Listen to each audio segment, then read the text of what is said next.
Well, thank you very much, and welcome to Where Are They Now? Looking forward to this visit, as I always do, with Tom Holliday, former head coach here at Oklahoma State, longtime pitching coach.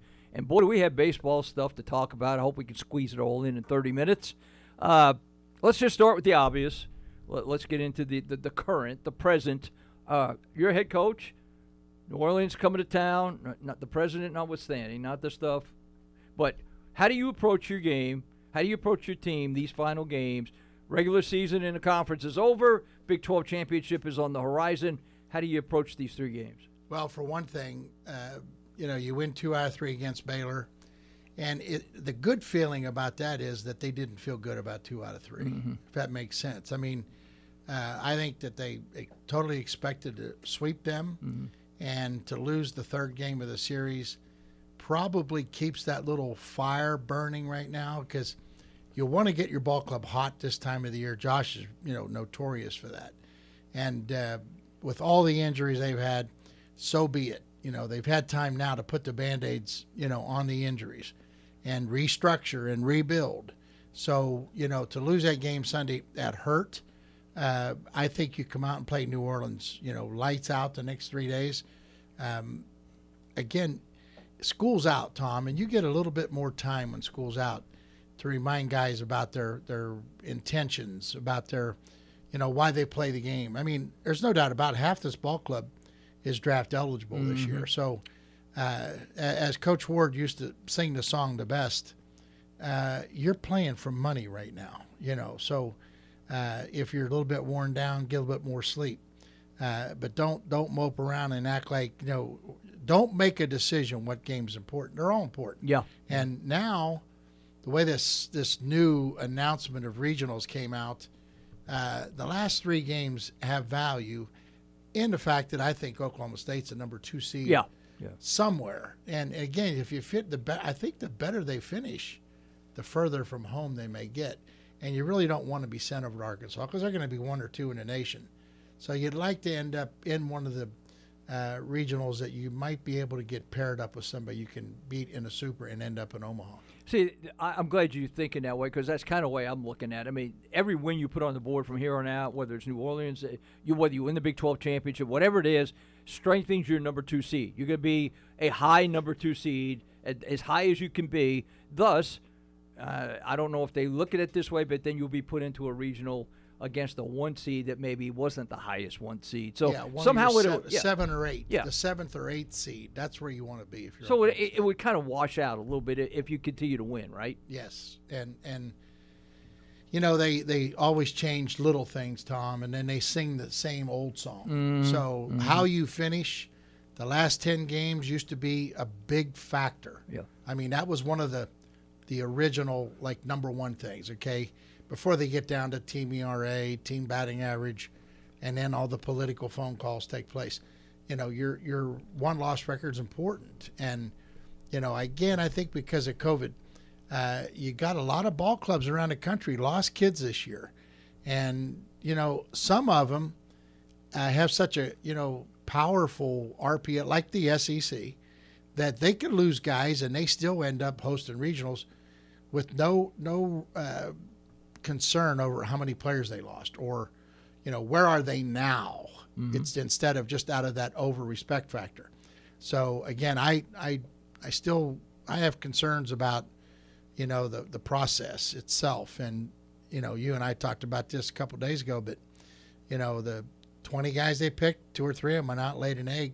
They're out. I mean, you can almost put your finger on the 16 seeds right now. And to some extent, it's a shame that this Oklahoma State team has had for whatever RPI is or is not, they've had an RPI in the 14, 15, 16, all the way to 20 most of the year. And okay, so that's spilled milk. We don't get into that anyway. They came out with the list. What do you do this weekend from a head coach? Put your head coaching hat on and also your pitching coach's hat on, because I think the plan is in some form or fashion to get Parker Scott back on the mound and Stanley back on the mound. Let's take that issue first. How do you handle that? I would put both of those guys Thursday night for 2 innings apiece. Boom, boom. Get them out of the mix, then play the game to win. And then again on Friday, because it's a Thursday, Friday, Saturday, Campbell probably for 5 innings. You got to turn around and roll that tournament back. Mm-hmm. And, you've had a guy pitching on 6-day rest and pitching lights out. So you're going to shorten him 1 day. So I'd shorten his weekend. He'd be a 5 or 6 inning guy, and that's it. And on Saturday, I got to stay with Osmond. He's not pitching well. You got to pitch him, try to get him fixed. You're going to need him in the tournament. But the 2 boys that are coming back are really, really important. And, I would keep it short and sweet.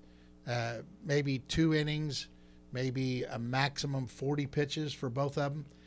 Then you got them back. And if you pitch them on Thursday, you got Friday, Saturday, Sunday, Monday, Tuesday. You got plenty of time to rebuild them back into the tournament. So I'd get them out there right off the bat first night. I'd kill that first game with my bullpen. And then I'd come back with my best inning killer on Friday, which is, Campbell right now. Mm-hmm. And you got Stone and you got Osmond. Those 2 guys can double up. Maybe you piggyback somebody on top of Campbell mm-hmm. on Friday night, mm-hmm. and then start the other guy Saturday and bring your bullpen back again on Saturday, then turn to rest. And again, I think they've been so close to turning into a real powerful offensive team. Again, you got a couple nagging injuries. If somehow you get McLean back, look out, because I think offensively they could be dangerous. Let me go back to Scott again, and I think he's older, he's experienced, he knows his way around that mound for sure. But I think it's been since TCU he pitched. Is that correct? I may be wrong on that, but I think it's at least that long. Yeah, he's been out four long. What do you realistically expect from him when you put him back on the mound? Well, it was a strain. It wasn't a tear. And it wasn't anything that you needed to have surgery for. So, time heals. Mm-hmm. And he's one of those kind of guys, Tommy. He's not muscle bound. He's not all locked up. So, again, once that strain was gone, I mean, he says he's throwing the ball free and easy right now. He's a pitcher. You don't need to worry about one of those 98-mile-an-hour mm-hmm. pitches, mm-hmm. Pulling something, tearing something. He's a touch and feel guy. I think Parker, when he comes back, he'll probably be able to tell Rob Walton basically, hey, that's enough for this outing. But again, I don't give it to the kids. You got to control him right now. I mean, he's a competitor. He wants back on the mound. That's a good thing. But what's more important? I mean, you got to get him back on the bump. Then you got to have him ready for the conference tournament. I'm sure Josh is going to have some kind of feel for the importance of the conference games. And, sometimes you go in that conference tournament. The year I was at Texas that we went in, our catcher was hurt. Yeah. And Teagarden couldn't play. So we played a guy behind the plate that had never caught 1 inning. And going up, it was like, we know we're hosting. So it doesn't matter. We're not going to hurt Teagarden. So we caught another guy. We got 2 and out, back on the bus and going back to Austin. Teagarden's healthy, comes back. We didn't lose another game the rest of the year. Okay, so where Josh is, he needs to have a feel for the value of that tournament to get everybody healthy mm-hmm. and go into a regional tournament loaded. And, I mean, wins are important in New Orleans. I don't know about the conference tournament, if they'll be as important. But, again, they get Stanley and Parker Scott back. It's not just their physical presence. It's not just be their innings, even though those 2 are big inning guys. It's the fact that the whole ball club's going to know that, hey, big guy 1 and big guy 2 are coming back. That's a big deal. Last 4 or 5 weeks without those 2 guys, it's affected that ball club. There's been in rebuilding that staff and restructuring your bullpen, it hasn't been comfortable. There's still been times when a couple games have gotten away from that bullpen area. You have firsthand knowledge of a lot of these guys because I say a lot, there's a group of them that play for you up in the Cape. Mm-hmm. From, again, long distance away, what do you see in Osmond in the last couple of outings? Walking too many? I see a guy that is trying hard. I see a guy that has probably met a little bit more failure than ever before. And, pitchers pitch in and out of slumps just like hitters. And the thing about baseball, the harder you try, the more you fail. Mm-hmm. And I think he tries hard. I think when he does, he gets straight. And, 95 is great, but if it's straight and it's in the middle of the plate, you're going to get hit. And I don't think his stuff hasn't been good. I mean, both breaking balls are average. Neither of them are above average. And his changeup, lately has been almost like non-existent. So he's in a rut. He's in a bad rut. And you can't pull him. You have to keep running him out there. A lot of times, guys that are stallions, you get them embarrassed often enough, they find it. It forces them into going out and saying, just give me the ball. Get out of my way. There has to be a little bit different approach to pitching. He just doesn't. He's apprehensive. He's been beat up a couple times, and he just needs to rebound and tell the team, hey, I'm going to go get one for us, because right now, there's a little doubt hanging around. You had Cable and this summer, and I think he wowed every time he comes on the mound, which hadn't been a lot. He can wow the crowd with the speed gun, and he can get up there 100 miles an hour. But he's had a hard time since he's been here, really, of putting the ball over the plate twice in a row. But when he throws it over the plate, he's almost unhittable. Well, I got lots of different opinions about relief pitchers, and I think nowadays with all these gorillas that are throwing 95 to 100, they've all had experiences just like Cable's. And, it's like, okay, so you're right, when he's on, you don't hit him. So my take is this. It's the difference between a line drive single to center and a 4-pitch walk is 3 pitches. That's it. And if you trust a guy and if you can pull him through, and again, a lot of times kids that are wild at this stage, go back and look at what's going on. And you got to straighten that stuff out first. I mean, is it mechanics? Well, sometimes a guy overthrows right now. You'll see him get under the ball. You see the ball stay up. The other day, Cheney came in and he threw 6 pitches in exactly the same spot, all up and away. And you're sitting there going, why is that? Is the elbow down? Whatever. No, he's high wild because he's just structured that way. Well, Cable's not. I mean, he's a down guy. He's one of those guys. He's 6'2", but he looks like he's 5'10". Yeah, he does. Yeah. It's a different kind of body. But Zach's slider, when it's good, will bring him back down into the strike zone. But you got to live with him as long as he doesn't quit on himself, because he can be electric. He can win you a game. You pitch guys like that, and if you just see it and you say he doesn't have it tonight, you get him out. If he has it, you leave him in, because he makes everybody in the ballpark perk up. Yeah. And you saw it the other night. Mm-hmm. He did that the other night. You hope he gets on that kind of a roll. And the only way to do it is give him the ball again. Give him the ball again. And maybe have a quick hook with him. But bottom line is, guys like that can win you big games. Mm-hmm. He and Trevor Martin over the weekend were, they were worth the price of admission. He's come on, hadn't he? Trevor Martin? Yeah. Trevor Martin's going to pitch in the big leagues. I mean, that's a big-time arm. His easiness in his delivery is unbelievable. And he's big. He's thick. Probably going to end up a starter, because I don't think the Friday night outing for 3 was electric. Sunday was pretty average. He was 90, 91. And you could tell he was out of gas. But that guy, when he transforms back into being a starting pitcher, boy, when that breaking ball happens, I mean, he's going to be really, really good. Okay, let's quickly go through this here, and we'll get on to other topics. You're always big on respecting the game, respect your opponent, no matter who it is. You approach this New Orleans series, you got to win it. You got to get the game under control. What about tomorrow night? You got all the other things going on. You got the ex-president throwing out first pitch. You got fireworks after the game, dedication, all that stuff. It's good, but bottom line is you still got to go play the game, right? I think all that stuff's for the fans. I mean, that's for our people to show up at the ballpark. It's to finally, put on a show for the stadium for Mr. Obrate. I'm just happy that we're able to do it. Hey, Mr. Obrate's an older man. I mean, you don't want to have it say, well, next year rolls around, he doesn't come around, you know, and so it's like getting it in. I'm just tickled to death for that. Players, I mean, you can watch it, but it's another 9-inning ball game for them. I mean, the fireworks, I don't know about you, but I'm way past that. Kids, you know, love it. So great, bring the kids out.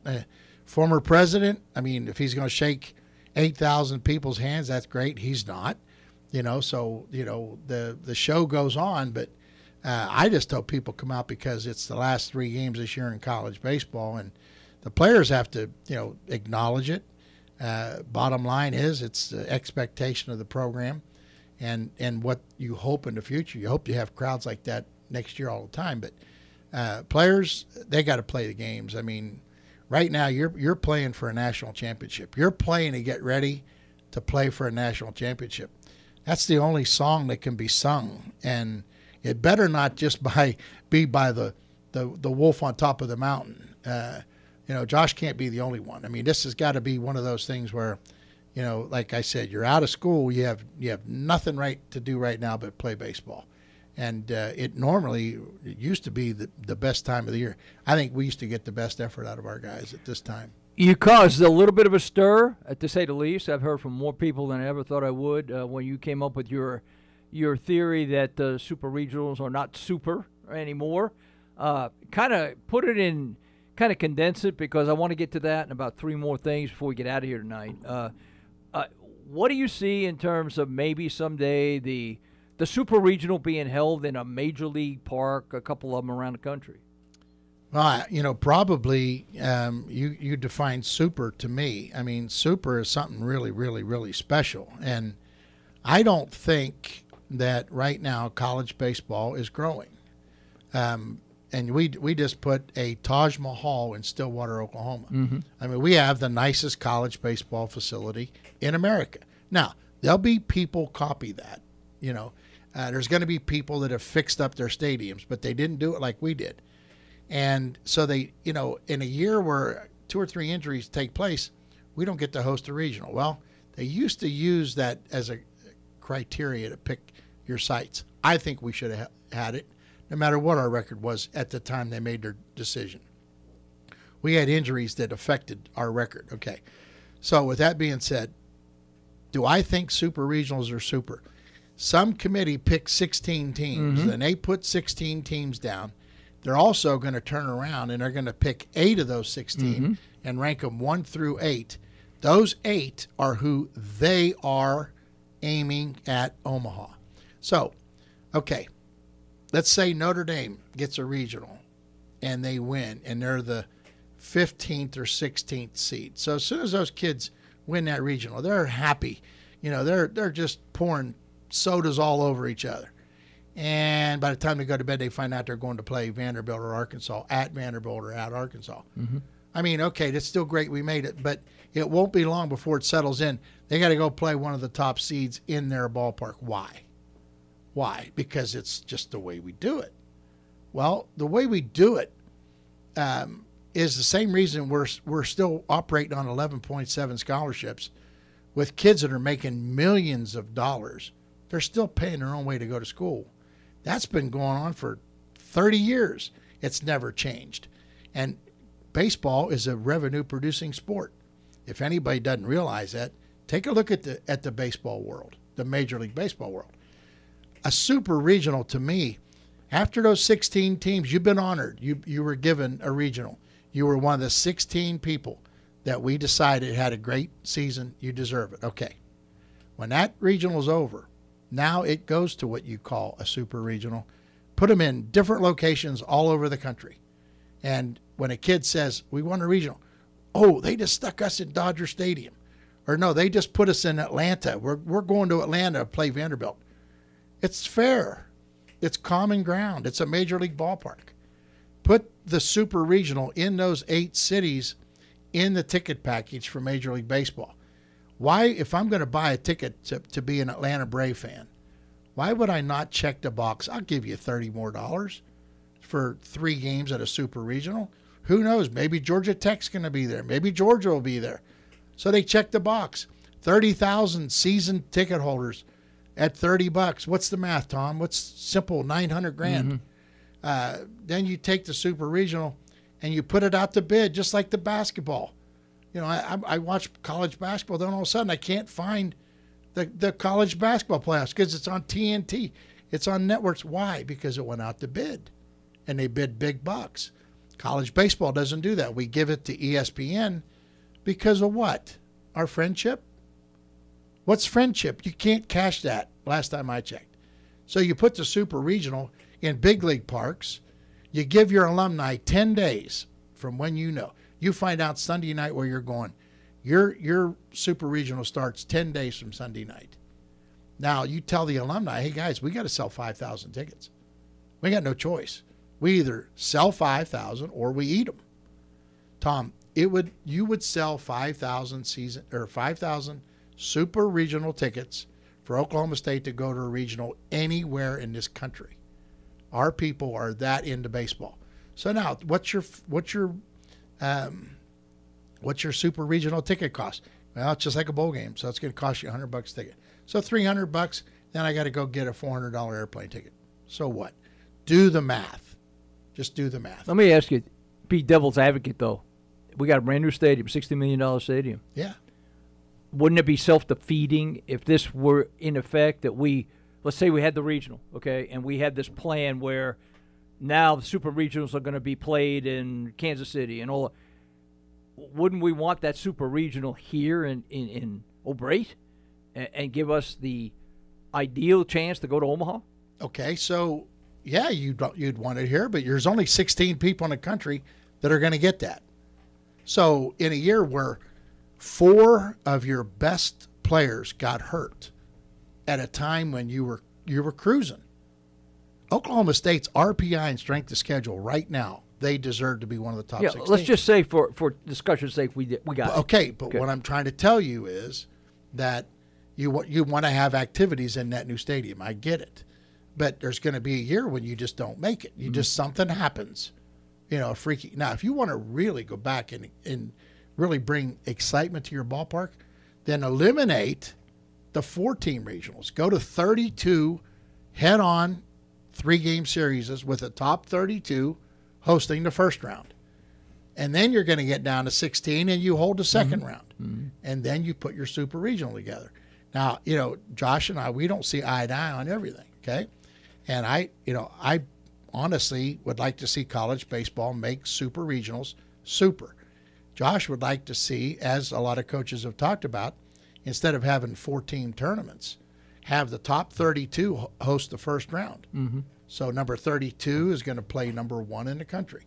Or I guess it would be 64 would play number 1 in number 1. So if you're in the top 32, you're hosting the first round. It's a 3-game series, but you're hosting it. I like that. I don't have any trouble with that. I mean, I like the 4-team regionals too.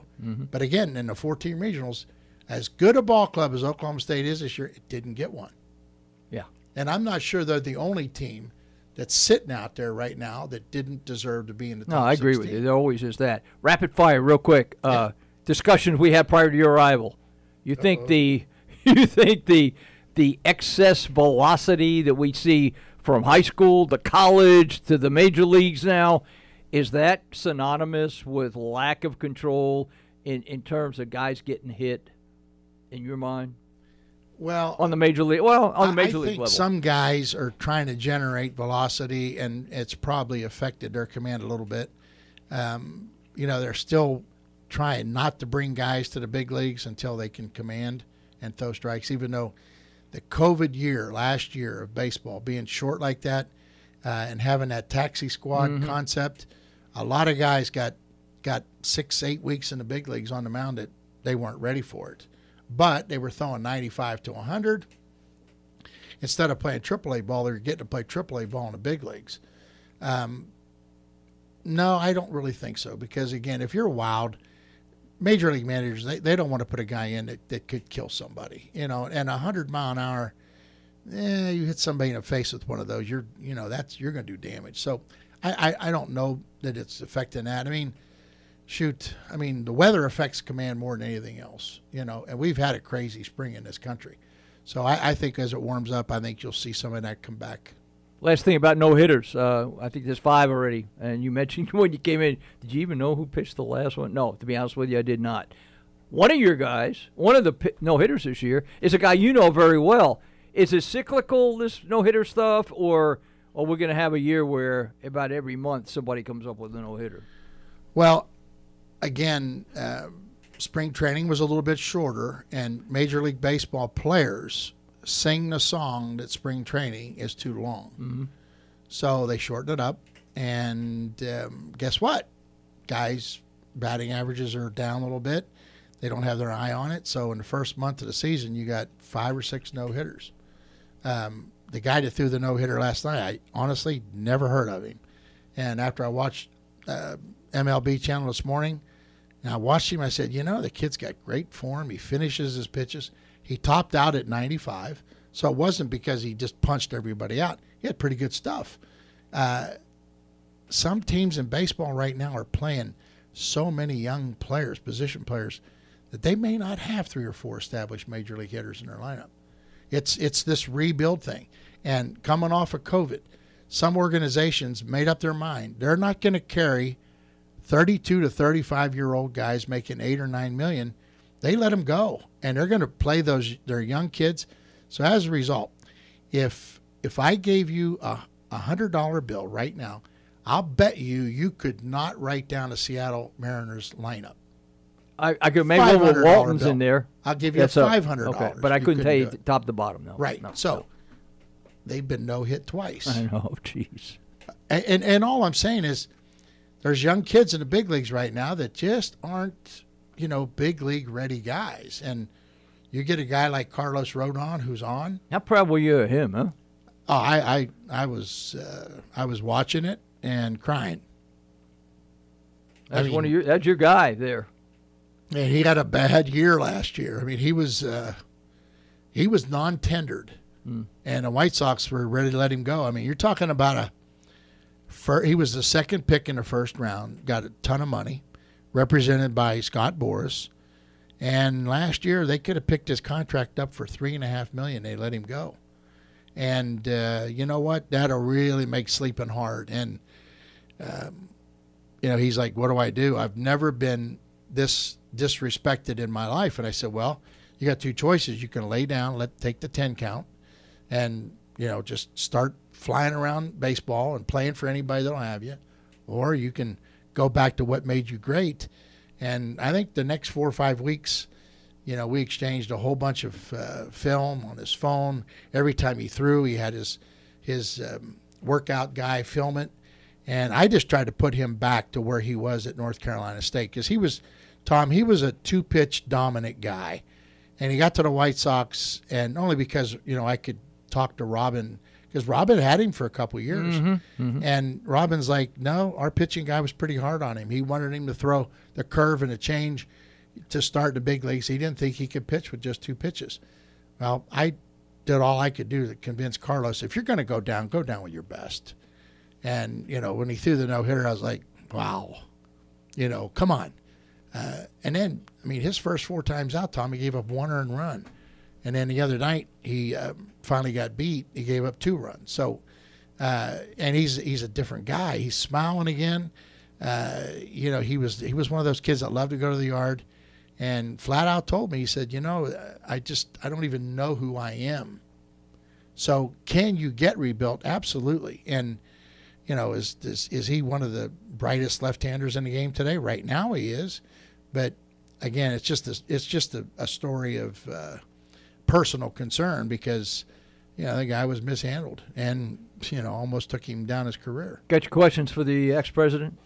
Maybe you and Hunziker get a chance to interview him tomorrow? You know what? I don't know that. I don't know either. I was just throwing that out. I drove by the ballpark today for a little while, and there's a lot of Secret Service around there I would already. imagine, yeah. And, it looks like they're going to take him in through the player's entrance. Tommy, I really don't know. Are we going to put him in a car and drive around the inside rim and let him throw balls up to the stands? I don't know. I don't know. I have no idea. But I would. There's some people going to be at the game that don't remember him. It's been, 12 Been a years? while, yes. So I know he's a baseball fanatic. I met him a long time ago. He came in our office with a guy in town here named Lewis that was a big-time political guy. And he brought him into Stillwater. He brought him in our office, and we just kind of sat there. He's just a baseball guy. And he said, yeah, my dad's running for president pretty soon. I was like, ooh, that's cool. But, now that he's the former president, I mean, I think he's a close personal friend of Cecil. Yes, he is. So will he have him in the booth? Certainly, if they can, block off the television booth up there. And as you've seen, we have the Gestapo up there. So yeah, we do. You have to really work hard to get in. Yeah. You got to tell them who you know, right? That's all. Yeah, I guess. I mean, you get in, so you know how to work it. Hey, you have to work the system somehow. It may not be as workable tomorrow night, though. We'll see how that works. And you can follow Tom and Dave tomorrow night. That's the only game I think I saw on ESPN+. So if you can't make it out to the yard tomorrow night, which we hope you do, you can follow these guys. And I've told them to their face several times, and I mean it. I think they do an extremely high professional, high-level job on those broadcasts, and we appreciate that just on the games we can't make it. And I do appreciate you coming down. We've covered a lot in a little bit of time. Yeah, you always make me feel like I'm in a hurry. Well, Levi keeps giving me the evil eye over there that we got to get going. So I have to follow what the fellas say over there. Hey, I'd just like to hear two guys sitting here talking about baseball. Sometimes around here I have a hard time finding anybody. So we could do that. Like I said, we could go about 6:30. But that's not in Levi's plans tonight, I don't think. All right. That's it for the Where Are They Now this week. Appreciate Tom coming in. Again, a reminder, 6 o'clock tomorrow night, the New Orleans series begins. Big night. Ex-president going to throw out the first pitch. We got fireworks after the game. All kinds of stuff going on. Dedication, Mr. O'Brate. But we need to get back down to business when that first pitch is thrown and win the series and feel good about ourselves heading on down to Oklahoma City. That's it for the Where Are They Now?